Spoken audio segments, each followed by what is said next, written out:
Hello, and welcome to our discussion of Middle Eastern countries. Just wanted to, take a few minutes here, highlight just a handful of the things from the notes that I've provided you with. Not going to go through everything, but there were a few things that I felt like did deserve a little bit of explanation.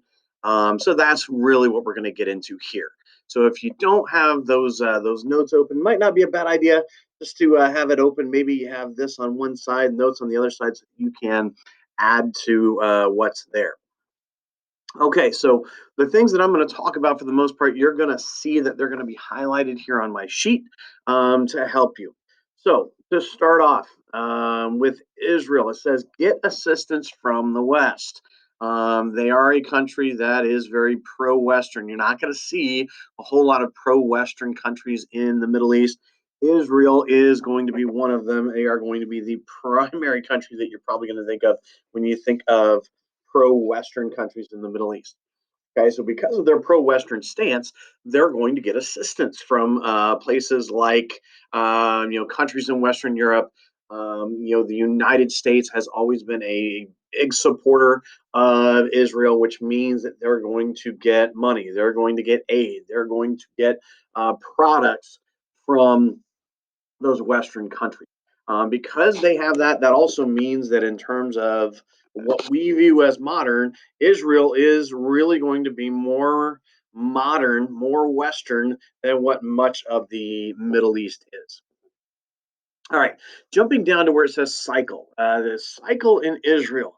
What I mean by the cycle in Israel is they seem to go through this cycle where you hear about them having negotiations between the Israeli government and the Palestinians. They're going through these negotiations. They're trying to come up with a peace plan. There's hope that maybe things are going to work out. And then inevitably, what seems to happen is that they're going through those negotiations, and then something happens that ultimately drives them apart. One group isn't happy about something. They decide that they're going to step away from the negotiating table, and then they're going to have to respond to that. Okay, for example, they could be going through negotiations. The Palestinian group doesn't like something that happens.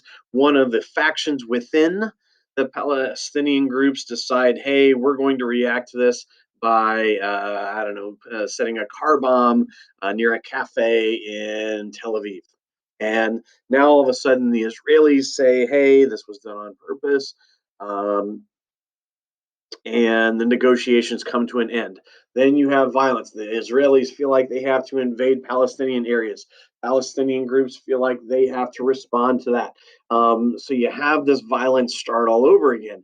And then inevitably, after a while, they decide, okay, let's calm things down and let's try to negotiate a peace. And then that cycle just kind of seems to start back over again. So a lot of people are really cynical about peace ever coming to the Middle East, specifically to Israel, because we've seen that cycle happen over and over and over again. So anytime that idea comes up, there's a lot of people that'll just kind of be naturally cynical about, yeah, we've seen this before. Okay, next country, Jordan. The one thing I wanted to point out here is that a lot of Palestinian refugees ended up in Jordan when, the that initial war when Israel was created.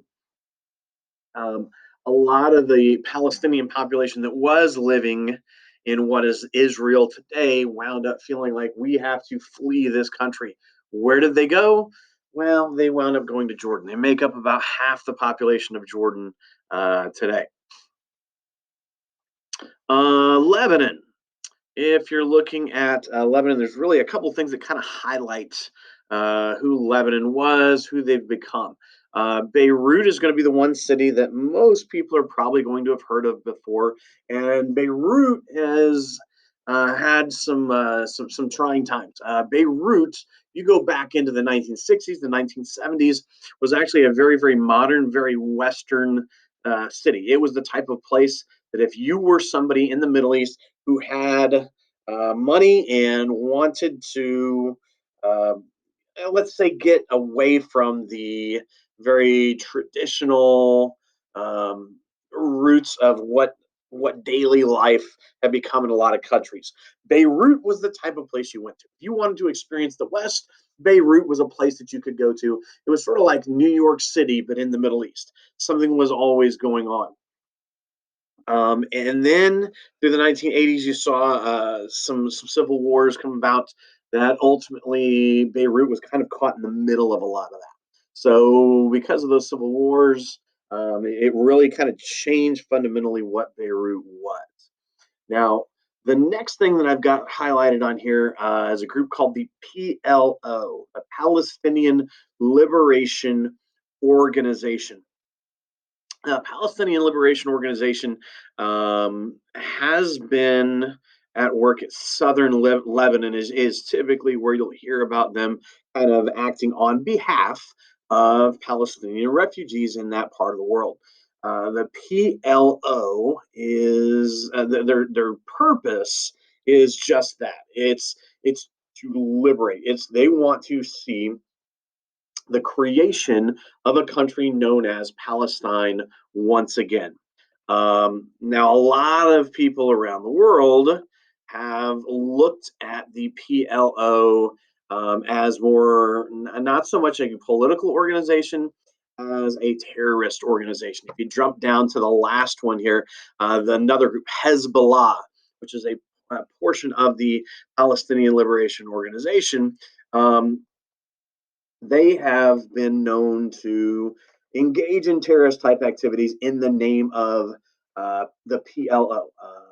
They feel like they are a group that it's okay for them to act, where the PLO specifically might be trying to be more political. Hezbollah is going to, hey, we're going to be the ones that will go out and do those terrorist sort of activities. Another group, Hamas, would be in that same realm as Hezbollah. Both of them are going to be seen as terrorist organizations. PLO catches a lot of flack because hey, they're speaking on behalf of the Palestinians in the region, and a lot of people look at them and say, hey, you could be doing more. Um, we're going to view the PLO as a terrorist organization until you do more to control Hezbollah and Hamas and groups like that. The PLO, Palestinian Liberation Organization, their job or their goal is ultimately to see Palestine recreated as a country. Syria. I hear a lot about Syria in the news over the last handful of years, really. A lot of it is negative because of a lot of the problems that have been going on there. We'll jump down to in 2000, General al Assad, who had been the leader, he dies. His son winds up taking over. What's kind of interesting about this is that his son was actually living in England at the time, training to be a dentist. And all of a sudden, he's brought back to be the king of Syria. When he comes in, he takes over and he does reform the government. He does, provide for some more freedoms, kind of, eases up and makes things better for the economy. But ultimately, a lot of people have seen him as a dictator type of leader. He is known as a president. Okay, President Bashar al-Assad is his name, and recently you've seen a lot of anti-government protests in Syria. Government's been accused of a lot of massacres of their own people trying to put down these protests during the Iraq War. Most recently, it was believed that Syria opened their borders and allowed terrorists living in Iraq to exit the country and escape what was going on. So there's a lot of, whether it be internal or external, a lot of issues with regards to Syria. This is also where ISIS, where they were kind of centered for quite a while they were still powerful. All right, moving on to Iraq. Now, Iraq is a place where there's been a lot of news, a lot of activity. So there's a lot of stuff that we really could cover with them. We're going to kind of limit it for the sake of our own time here. All right. So, yes, they've been at a fortunate location. If you look at all the countries in the Middle East, what's the one country that really has a lot of access to water? It's been Iraq. That area in between the two rivers was called Mesopotamia. This is a place that's had a lot of oil. So they've had some advantages that some of the other countries haven't had. In 80, from 1980 to 1988, they actually had a border war that was going on with Iran. Here's why I'm including this and why I'm talking about this is because publicly, Iraq was supported by the United States. Their leader, Saddam Hussein, was supported publicly by the United States. Hey, we want to help you. But under the table, behind closed doors, the United States also sold weapons to Iran. Now, the reasoning behind this is that the US at the time viewed that if Iraq became too powerful, or if Iran became too powerful in the Middle East, it could cause trouble for the countries around them. It could cause trouble for the world. It could cause trouble for the United States.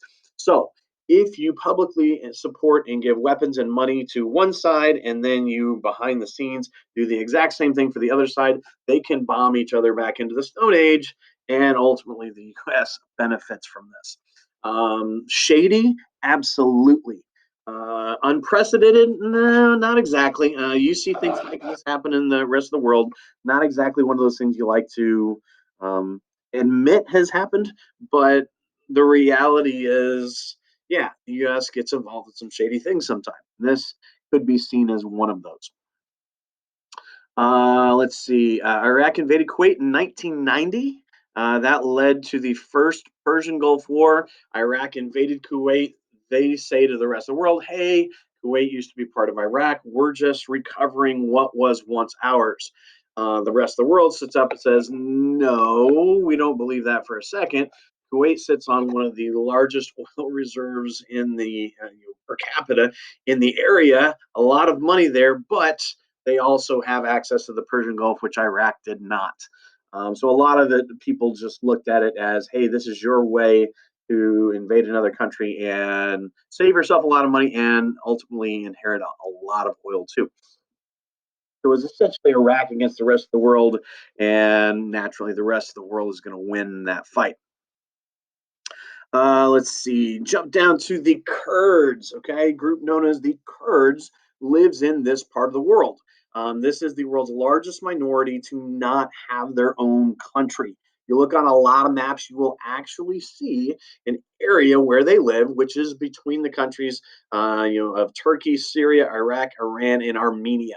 You'll see Kurds living in all of these places. You'll actually see on some maps there. You'll actually see Kurdistan because if they got their own country, that's where they would be located. That's likely what the name would be. Um, that's unlikely to probably ever happen. Why? Because the members of all of these countries, Turkey, Syria, Iraq, Iran, and Armenia, would all have to agree to give up land in order for that to happen. The chances of that are pretty remote. So, Kurdistan, Kurds are a group that has been seen as kind of a thorn in the sides of a lot of these governments over the years. For example, 1988, thousands of Kurds in northern Iraq were killed by Saddam Hussein. Iraqi citizens, Saddam Hussein used biological weapons on the populations there. They were not people who were, major threats militarily, but still chose to use biological weapons on villages where these people were living. A lot of them killed, became refugees after the Persian Gulf War. Saddam Hussein was a guy that absolutely ruled by fear and intimidation. He had spies everywhere, wanted to make sure that everything stayed exactly the way he wanted it to, and encouraged people to basically rat out their neighbors. Hey, if you hear somebody talking bad about Saddam Hussein and the government, you need to report it. So there were a lot of people that were just afraid to even say anything for fear of what might happen. Lots of people um, wound up getting abducted in the middle of the night and were ultimately never heard from again because they were taken in and tortured and ultimately executed by Saddam Hussein. In some cases, by people within the government, but a lot of people believe that Saddam Hussein had a lot to do with a lot of those executions himself. He was actually went on the run, was captured in December of 2003, executed in December of 2006, was found by the American military just in a hole, literally in a hole. Look it up, you'll see video of it. Literally in a hole. He wound up being sentenced, and for well, he went on trial for a lot of crimes, including some of the worst atrocities, against the Kurds. He actually wound up being executed before he could stand trial for the worst of those. So they're currently trying to establish a democratic government, but it's one of those things where, man, the U.S. would really like to get out of that area, but yeah, it's a tough thing. Kind of like the British when the British were involved in Israel. It's just tough to pull out when you're not sure what's going to happen afterwards. Okay, moving on to the Arabian Peninsula. We're talking about all the countries on the Arabian Peninsula: Saudi Arabia, Yemen, Oman, United Arab Emirates. Countries like that. One of the largest oil petroleum reserves in the world is going to be located here because it's desert. It's fairly easy to get to, which means they're going to be among the world's largest producers. Because of that, oil means an awful lot of wealth, a lot of money coming into those countries. The question becomes, what do you do with that? We'll talk about that here in a minute. A term you should be aware of, we talked about this first semester, is OPEC, the Organization of Petroleum Exporting Countries. We usually talk about it a lot more here because these countries are where primarily most of that oil is actually going to come from. These are the countries that will get together and they will make a majority of the decisions regarding how much oil to produce, how much it's going to cost, who's going to get it. Any decision made in the production of oil, these are the countries that are going to really be at the center of that. So if they don't like something that a country is doing, like for example in the 1970s, a lot of these countries didn't like the policies of the United States. They decided, all right, we're going to cut production. We're not going to sell as much to the United States, and we had major issues because we were so dependent on foreign oil. You saw long lines at gas stations. You saw rationing. You could only get just so much. Lots of gas stations ran out before they could serve everybody that wanted it. It just became a very difficult situation, and OPEC was kind of at the center of that, right? So a lot of these countries, because they have so much oil, they've become just very dependent on the production of it. Some have built infrastructure. They've taken that money from oil and decided, hey, we're going to invest it in other things so that when oil runs out, we'll have something to fall back on. Other countries really have just decided, hey, we're going to stockpile cash and not really kind of concern ourselves with what comes next. Typically, those countries that have decided we're going to develop other industries, they're going to be a heck of a lot better off when that oil does run out because they're going to have other things that they can move on to. Saudi Arabia, for example, has kind of been balancing a lot of that. They building infrastructure, developing their economy, agriculture. They've been modernizing. Yes, they do have a lot of traditional Islam there, but a lot of modernization has taken place too. So Saudi Arabia is kind of an example of where you're seeing some balance there. Oman really hasn't. Let's drop down to Yemen. Yemen is a country where they have just recently become a country. 1990. I know it sounds like a long time ago for you guys. Not really that long in the grand scheme of things. They're 30 years old. Recently developed their oil, but they're by far the poorest country on the Arabian Peninsula. So they have oil, but they haven't really been able to do a whole lot with it. Because of that poverty, this is the number one place where terrorists are coming from in the world today. Essentially, groups are using that poverty to kind of play on, their what's been going on. So what I mean by that is if I go to somebody and I say, hey, the reason that you are so poor is because the United States cheats you. Well, that becomes now a reason for them to potentially become a terrorist because that's a way to fight back against it. And then finally, Kuwait and Saudi Arabia are going to be pro US countries as well. Turkey, big thing is, Turkey very badly wants to become a member of the EU. In order to do that, they've got to make some big changes to how their government works. For example, many think they should become much more secular, get away from some of the religious side of their government, and become one that is separate from that. They've got a very diverse population because they were the Ottoman Empire. You've got a lot of different ethnic groups coming in. Um, so it's a difficult thing. They got to figure out how to separate those things before they're really going to be able to be seen as a Western nation. I mean, think about it. If you've got a choice between being seen as a Middle Eastern nation or a Western nation, which one would you pick? Most people are going to say, "Hey, I'd rather be a European, a Western country than an Eastern country." And that's really the thing that they're going after. So they have had good relationships with the United States in the past. There are air bases there, so you could consider them a pro-U.S. country as well. Iran. With regards to Iran, two different types of leaders. Okay, first of all, they are not Arab. They are not on the Arabian Peninsula. We talked about that previously. They were actually part of the Persian Empire, and they've had two different types of leaders in their time. A Shah, who is much more modern. The Shahs wanted to westernize, bring in a lot of Western influences, and Ayatollahs. Ayatollahs were religious, wanted to bring back very traditional roles. Ayatollah Khomeini was a guy in the 60s and 70s. Um, if you go back and learn about the Americans that were taken hostage, it was all in the name of the Ayatollah Khomeini. Wanted to get rid of everything Western in Iran.